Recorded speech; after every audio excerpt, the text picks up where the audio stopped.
अच्छे होंगे, माता रानी की कृपा से स्वस्थ होंगे, मस्त होंगे। और आप सभी का अपने चैनल कल्याणी संगीत विलय पे स्वागत है। और ऐसे ही प्यारे प्यारे कमेंट आप लोग किया, बेटी के गाने को बहुत पसंद किया, खूब अच्छे अच्छे कमेंट आए, लगा कि हाँ बेटी भी सबके दिलों में राज्य करती है। और जो है खूब अच्छे अच्छे कमेंट सब लोगों ने किया, जितने भी कमेंट बहनों ने किए हैं सबको मेरी तरफ से बहुत बहुत धन्यवाद और बिटिया की तरफ से भी बहुत बहुत धन्यवाद। आइए आज फिर ननद भाभी के सोहर से शुरुआत करते हैं। मज़ा आता है मेरी बहनों को सोहर सुनने में, तो हम सोहर सुनाते हैं। और आज बहनों ठंडी में अपना ख्याल रखिएगा। आज ठंडी बहुत थी, सुबह जो है कोहरा छाया हुआ था, इसलिए अपना सब लोग मेरी बहनें पूरा ध्यान रखें। आप लोग ध्यान नहीं अपना रखेंगी तो मेरे गाने नहीं सुन पाएंगी, इसलिए हमारी आपकी मुलाकात नहीं हो पाएगी। तो इसलिए अपना ध्यान रखें, स्वस्थ रहें, मस्त रहें।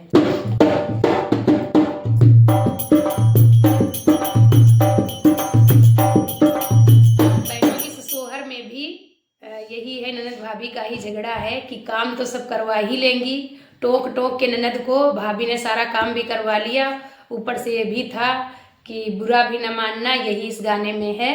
और ऐसा भी नहीं करना चाहिए, कभी कभी ननद को भी बुरा लगता है। अब भाभियाँ हैं तो सम्मान के साथ में काम कराएं भाई ननद रानी से। ननद रानी का झगड़ा अपनी जगह पे है और हमदर्दी जो थोड़ी सी होनी चाहिए भाभियों के दिल में, तो ननद के लिए होनी चाहिए कि बेचारी करती है। ननद को मायका इतना प्यारा होता कि जरा सी खबर जाए लड़ भिड़ के मायके आने के लिए तैयार हो जाती है, इसलिए उनका सम्मान करते रहिए भाई, और लड़ते झगड़ते रहिए, लेकिन उनके सम्मान में कोई कमी मत छोड़िए।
पहले होता था गांव में जब आती थी तो हम लोग भी गांव में पले बड़े गांव में रहे हैं तो कितना अच्छा था कि हम भाभीयों को भौजी कहते थे। और वो जो भौजी में शब्द था कहने का, प्यार था, वो अब भाभी में नहीं है। हमें भाभी शब्द थोड़ा कहते हैं, माए बच्चे भी कहते हैं, जो रिश्ते में लगते सबको कहते हैं, लेकिन जो शब्द भौजी में प्यार भरा होता है वो शब्द नहीं था। हम लोग गांव में थे, समझ ही में नहीं आता था कि क्या ननद क्या भौजाई, सब में इतना प्रेम था। तो ऐसा ही प्रेम सब लोग बनाए रहिए, ननद हैं तो, भाभी हैं तो, जो भी हैं ऐसे प्रेम बनाते रहिए। कहने के लिए हम कह देते हैं बहनों, एक उस दिन सोच रहे थे, कहने के लिए हम कह देते हैं मैनेज शब्द जितना बोलने में सरल है ना, करने में उतना ही कठिन है। कहने के लिए लोग भी कह देते हैं मैनेज किया जा सकता था, लेकिन ऐसा नहीं है। हम समझते हैं जो मैनेज करता है वो हम समझ सकते हैं कैसे मैनेज करता है, चाहे जिस भी रिश्ते में हो। तो इसीलिए सब लोग हंसते मुस्कुराते अपनी ज़िंदगी